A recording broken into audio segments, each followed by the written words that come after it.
I was swimming on the Olympic team for Bahamas. Started surfing, gave all my scholarships away, and became a surfboard shaper. I've been shaping for probably 38 years, probably close to 40,000 surfboards, and still love what I do.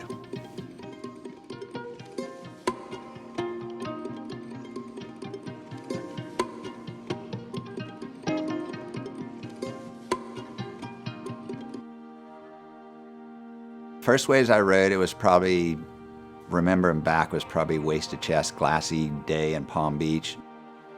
When I got on the wave, it was just different. I don't know, it was a different feeling than I'd ever felt. And from that first time I jumped on that board, I didn't look back.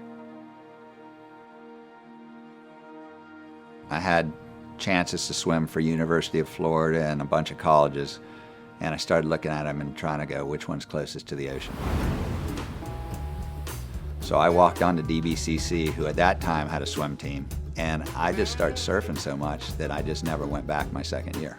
We all surfed every day, all day, as long as we could, because surfing's more important than going to work, especially when you're young. I just figured it was time. I was doing well. I was winning some events in the amateurs and just entered a pro event and then ended up placing in the money in the top 13 on the first event. He read the waves well. He knew where to be, when to be. And once I got in the pros, then I started doing better on the East Coast tours. On the side, I was doing some of my friends' boards that surf really well. And we decided, all right, I need to have my own surfboard name. So we all sat around one night and everybody put names kind of in a hat.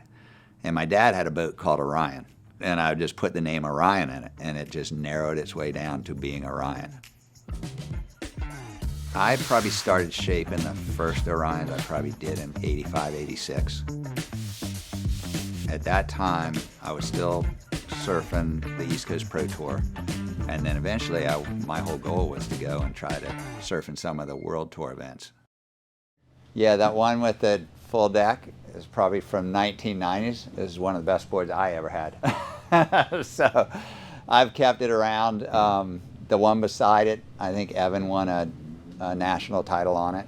So that was one we kept. And then I think I've got one of Eric's at the far end, my older son's, that was a win of a junior pro. And I remember when I told you my dad loved putting like fin systems that were non-existent. I don't even know what these are. I think it was his kiteboard phase. That's where it all started, right there. This was NSSA Easterns. That's it. I remember. Little red with the soap squigglies.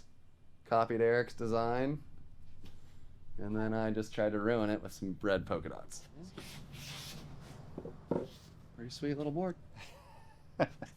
Eric was born when I was 22 years old. And then Evan was born 5 years behind him. So that kind of put a stop on me doing the world tour, because I'm like, all right, I have to feed somebody. So I got to get a real job here. I just ended up one day, there was enough work that I just said, you know what, I'm going to do surfboards full time now.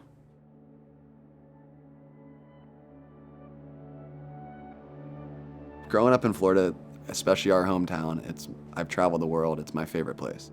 I grew up in the water. I grew up riding waves on my stomach, on my mom's back, my dad pushing me in, then watching my brother go down every day with his friends or with my parents. So it was literally just like, okay, I want to be like them. I want to go on the beach. I want to go surf. He got to experience everything Eric did right off the bat. I remember pushing Evan into a wave in Hatters and getting screamed at because he stood on the wave and it was one of those swells that was going all the way up the beach. It was like 8 foot. It was bombing. I was probably like 7 or 8. Like, can surf at this point, but still it was, yeah, pretty gnarly. And he could swim, but not super well. And this wave took him way down the beach, and I'm getting screamed at the whole time from his mom. He got yelled at by my mom, so it's like, I'll never forget that. But from that day on, I mean, he learned super quick.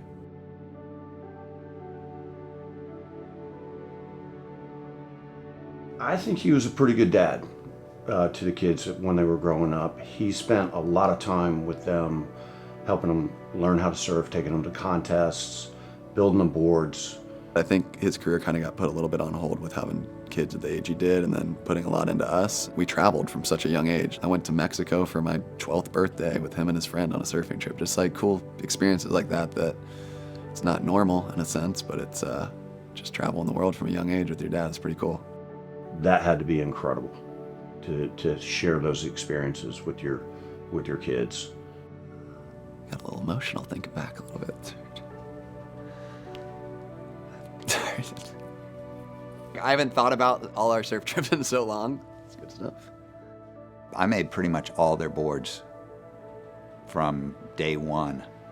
He kind of would look at me and watch my surfing and base what he needed to make me off that. So that's kind of cool in its own way when I think back on it. I can't remember the first time I actually came in here. I was like, I need X, Y, and Z on this board. Evan's really easy. He either likes that board or he hates that board. So he's like, Dad, I need this board, I need this size, and it's got to work. So I go in there with him, and it's like, he looks at it and gives me about 10 minutes in the shaping room, and off he goes, and then I'll hear from him on the beach. I got to compete at the highest level. It's got to be pretty cool to know his equipment really took me there. Like when I win an event and it's on one of his boards, it feels really good. It feels like that kind of, because he puts a lot of effort into building these boards for me and a lot of time. And when that all comes together, you kind of see all the hard work that gets put in, and I can put it together in the water. It's a really cool feeling.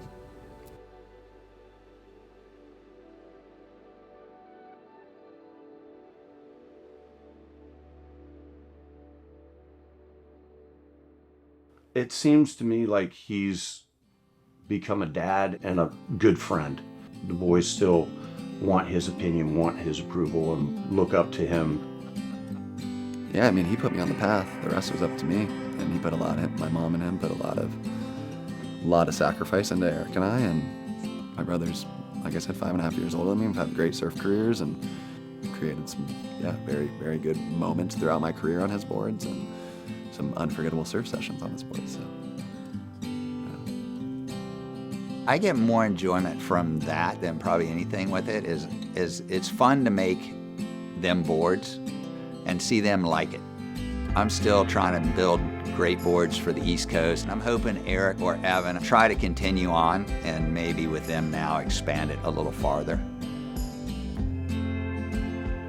You know, that's not the goal. Money's not the dictator, but the fact that you're getting paid to do what you love every day is the goal in my mind. So.